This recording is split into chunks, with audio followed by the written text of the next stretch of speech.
Hello student, तो कैसे आप सब लोग। देखिए आज हम एसिड बेस एंड साल्ट में जो उसकी केमिकल प्रॉपर्टी है वो पढ़ेंगे।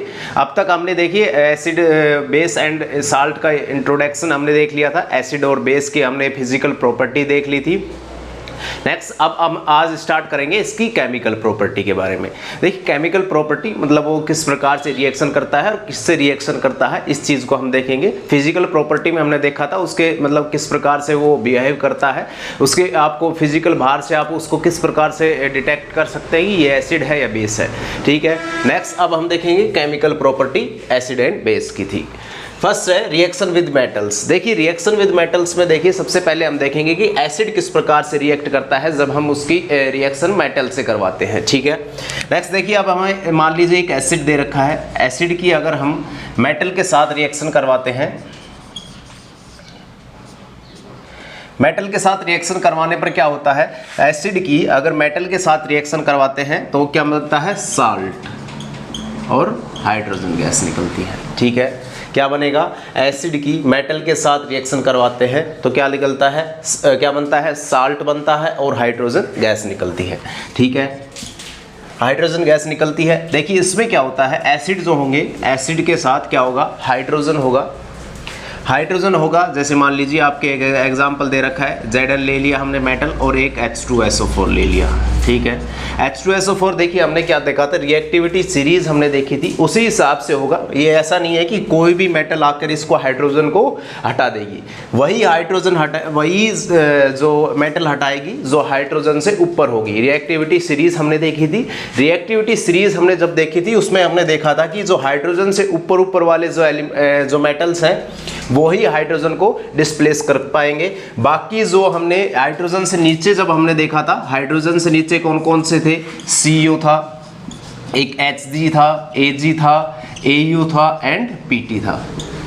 ये जो है अगर ये आपको रिएक्शन में दे रखे हैं और आपको ये रिएक्शन विद मेटल्स दे रखी है, एसिड एंड मेटल्स की, तो ये रिएक्शन नहीं होगी। अगर हाइड्रोजन को डिस्प्लेस कर रखा है इनके द्वारा तो ये रिएक्शन नहीं हो पाएगी। केवल हाइड्रोजन के ऊपर वाले जो एलिमेंट्स थे वही हाइड्रोजन को डिस्प्लेस कर पाएंगे, क्योंकि रिएक्टिविटी सीरीज में हमने देखा था कि जो हाई रिएक्टिव जो एलिमेंट होता है वो क्या होता है, लेस रिएक्टिव एलिमेंट्स को डिस्प्लेस कर पाता है।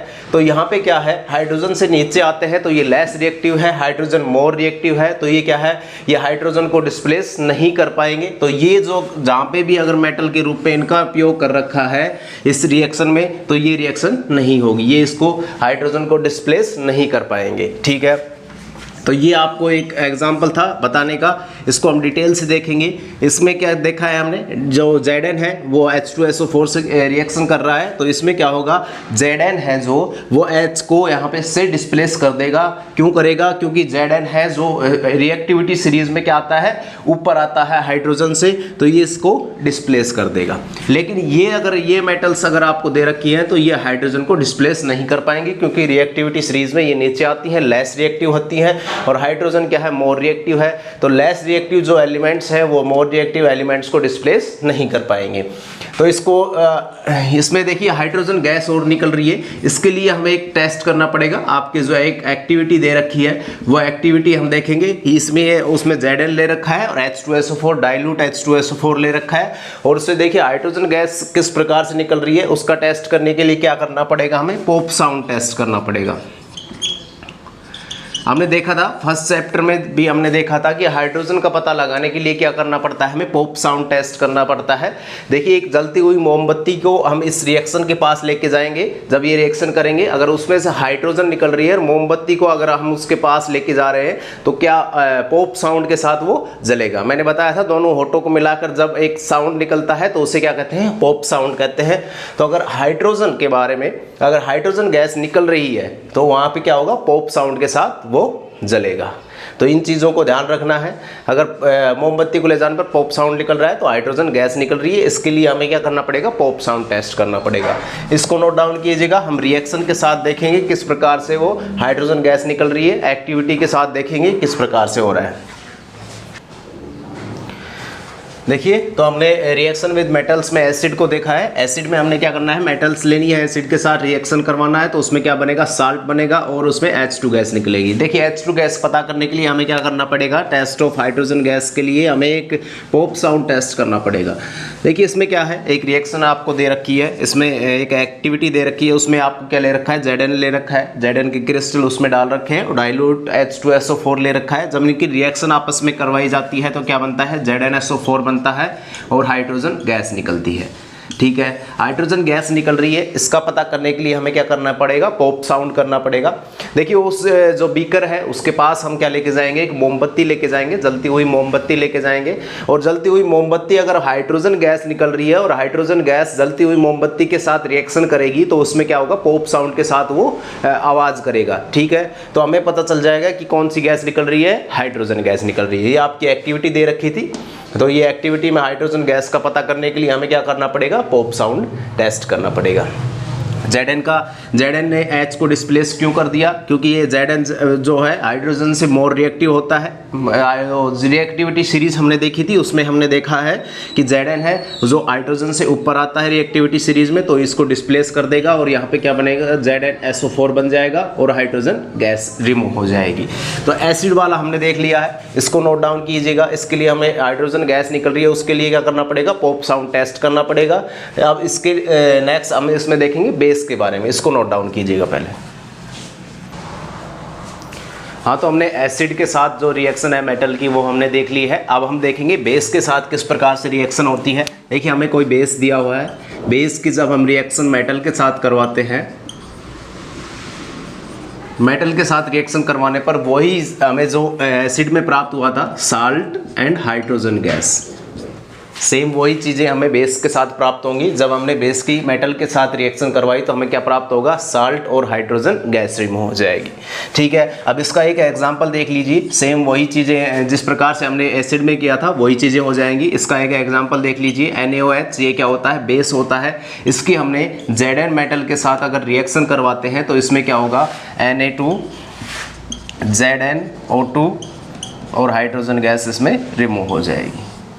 ये इसका एग्जाम्पल हो गया। देखिए, इसमें हमने क्या लिया, जो NaOH है ये क्या है, क्षार है, एक बेस है, और इसकी हम जब मेटल के साथ Zn के साथ रिएक्शन करवाते हैं तो हमें क्या प्राप्त होता है, सोडियम जिंकेट प्राप्त होता है। इसका नाम क्या है, सोडियम जिंकेट, इसका नाम है सोडियम जिंकेट नाम है, इसका नाम याद रख लीजिएगा, Na2ZnO2, इसका नाम सोडियम जिंकेट है। ये क्या है, एक साल्ट है, तो साल्ट के रूप में हमें क्या प्राप्त हो रहा है, सोडियम जिंकेट और हाइड्रोजन गैस रिमूव हो रही है। हाइड्रोजन गैस रिमूव का पता करने के लिए हमें वही पॉप साउंड वाला टेस्ट करना पड़ेगा। तो ये बेस के साथ रिएक्शन होगी, एसिड के साथ हमने पढ़ ली थी, मेटल की हमने दोनों एसिड और बेस के साथ दोनों रिएक्शन हमने पढ़ ली है। जब हमने एसिड लिया है तब मेटल के साथ रिएक्शन करवाई है, तभी भी हमें साल्ट और हाइड्रोजन गैस मिली है, और बेस के साथ किया है तो तब भी मेटल के साथ रिएक्शन करवाई है तो तब साल्ट और हाइड्रोजन गैस रिमूव हुई है। इनके दोनों के एग्जाम्पल हमने देख लिए हैं, एसिड का एग्जाम्पल हमने देख लिया था और बेस का एग्जाम्पल ये हमने देख लिया। सोडियम जिंकेट के रूप में साल्ट प्राप्त हुआ है और हाइड्रोजन गैस रिमूव हुई है, इसको नोट डाउन कीजिएगा। तो हमने मेटल के साथ रिएक्शन देख ली है, एसिड और बेस की। अब हम देखेंगे रिएक्शन विद मेटल कार्बोनेट और मेटल हाइड्रोजन कार्बोनेट। देखिए, इसमें मेटल कार्बोनेट को हम लिखते हैं MCO3 से, और नेक्स्ट मेटल हाइड्रोजन कार्बोनेट को लिखेंगे, मेटल का M आ जाएगा, हाइड्रोजन का H आ जाएगा, कार्बोनेट का CO3 आ जाएगा। तो इस प्रकार से इसको रिप्रेजेंट करते हैं, MCO3 से मेटल कार्बोनेट को और मेटल हाइड्रोजन कार्बोनेट को MHCO3 से रिप्रेजेंट करते हैं। अब देखिए, हमें क्या करना है, अगर एसिड हमने ले लिया, एसिड के साथ रिएक्शन करवा दी हमें MCO3 मेटल कार्बोनेट, या फिर हम ले सकते हैं यहाँ पर मेटल हाइड्रोजन कार्बोनेट। अगर कोई सा भी ले रहे हैं तो हमें क्या प्राप्त होगा, साल्ट प्राप्त होगा।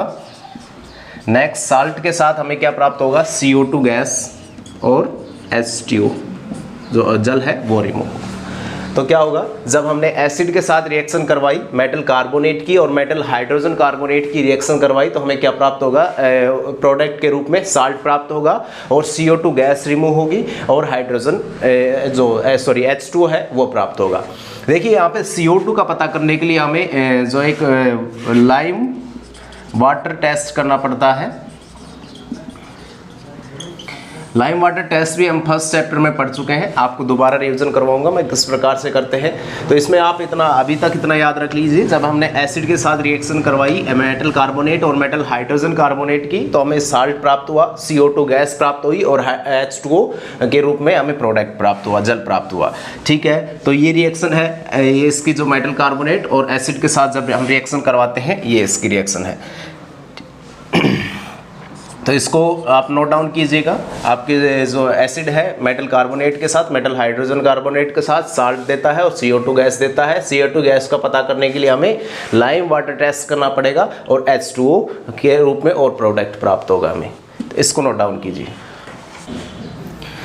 तो ये देखिए हमने इसका ओवरव्यू देख लिया है, इस प्रकार से ये रिएक्शन करता है। इसका एग्जाम्पल देख लीजिए। एग्जाम हमने ले लिया Na2CO3 ले लिया हमने।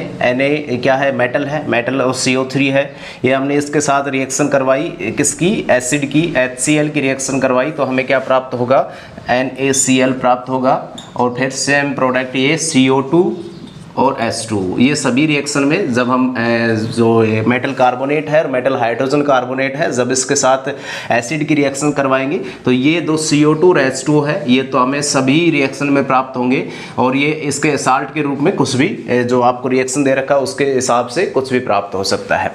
तो इसको बैलेंस करना चाहें तो बैलेंस करते हैं। यहाँ पे N1 है, 2 है और C1 है, O3 3 हो गए, तो ये बैलेंस होगी रिएक्शन।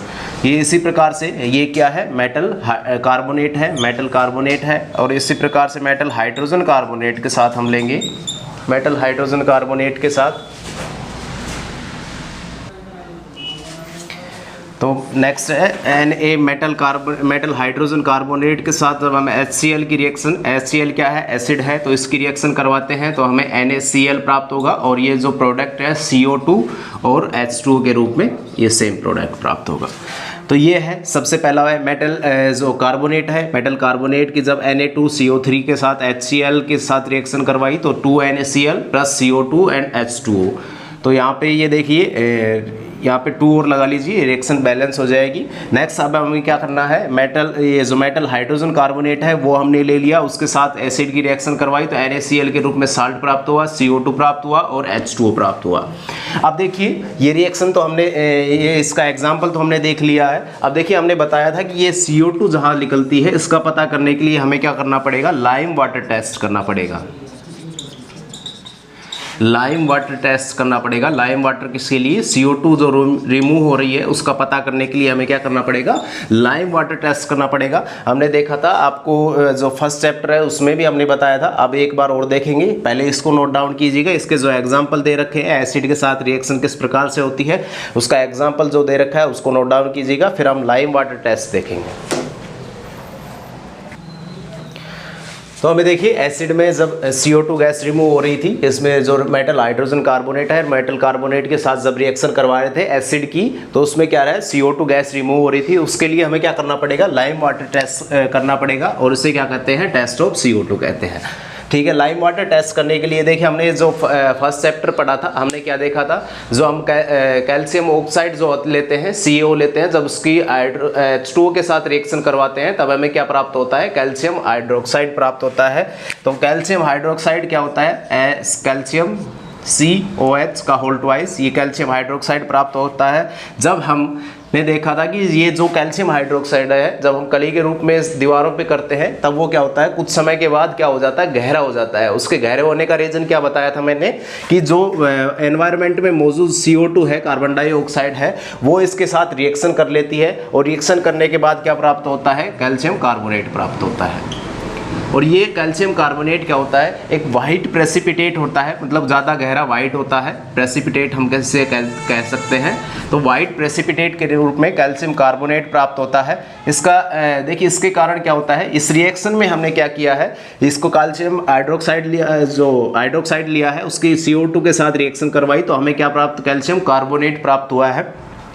जैसे हमने अगर इस रिएक्शन के पास ये जो हमने रिएक्शन कार्बोनेट के साथ करवाई थी, मेटल कार्बोनेट और मेटल हाइड्रोजन कार्बोनेट के पास, जब हम कैल्शियम हाइड्रोक्साइड लेके जाते हैं तो उसमें जो CO2 गैस रिमूव हो रही है उसके कारण क्या हो रहा है, उसको इकट्ठा करते हैं एक जो आपकी टेस्ट ट्यूब है उसमें इसको CO2 का अगर इकट्ठा करके ये रिएक्शन करवाते हैं, ये कैल्शियम हाइड्रोक्साइड तो उसमें पहले से मौजूद रहेगा आपकी जो टेस्ट ट्यूब है उसमें, और एक नली के थ्रू जब उसमें से जो गैस निकल रही है उसको अगर उसमें पास करवाते हैं तो ये CO2 इसके साथ रिएक्शन कर लेता है और ये क्या हो जाता है, वाइट कलर का हो जाता है।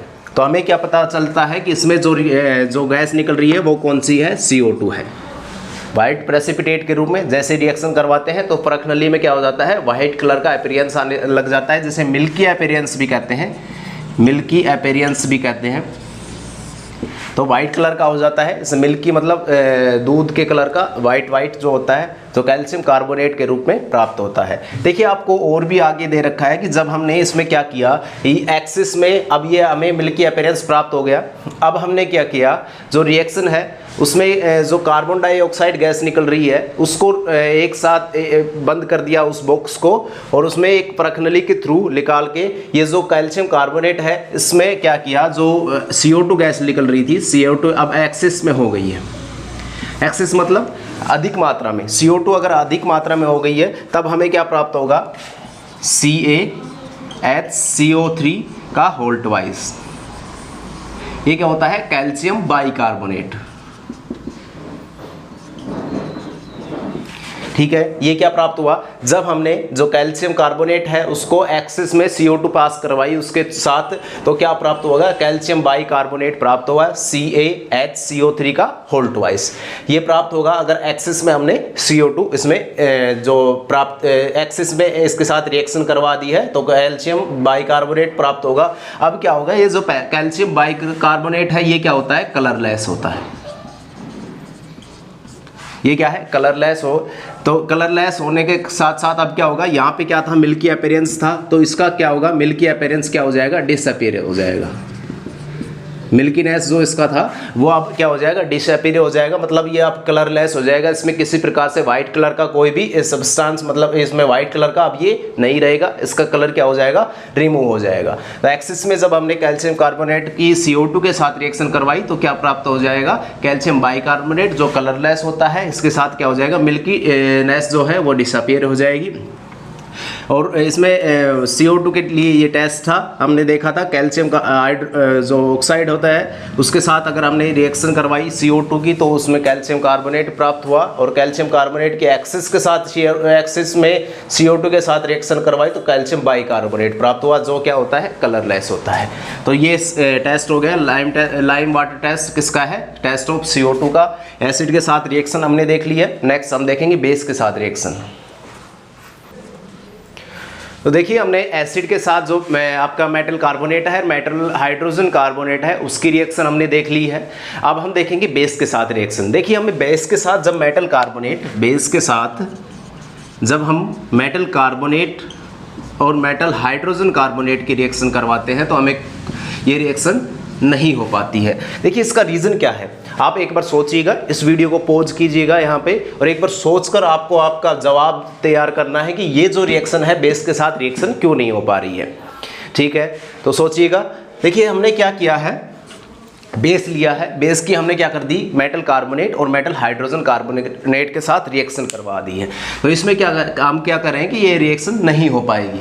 देखिए इसका रीज़न ये है कि जो मेटल कार्बोनेट है, मेटल हाइड्रोजन कार्बोनेट है, ये भी क्या होते हैं, बेस होते हैं, ये भी बेस होते हैं। और बेस की जब बेस के साथ रिएक्शन करवाएंगे तो वह रिएक्शन नहीं होती है। एसिड की एसिड के साथ रिएक्शन करवाएंगे तो भी नहीं होगा, और बेस की बेस के साथ रिएक्शन करवाएंगे तो भी वो रिएक्शन नहीं हो पाती है। ठीक है, तो इसका रीज़न क्या है कि ये जो मेटल कार्बोनेट है, मेटल हाइड्रोजन कार्बोनेट है, वो क्या है, बेस है। तो बेस की अगर बेस के साथ रिएक्शन करवाएंगे तो किसी प्रकार से कोई रिएक्शन नहीं हो पाएगी।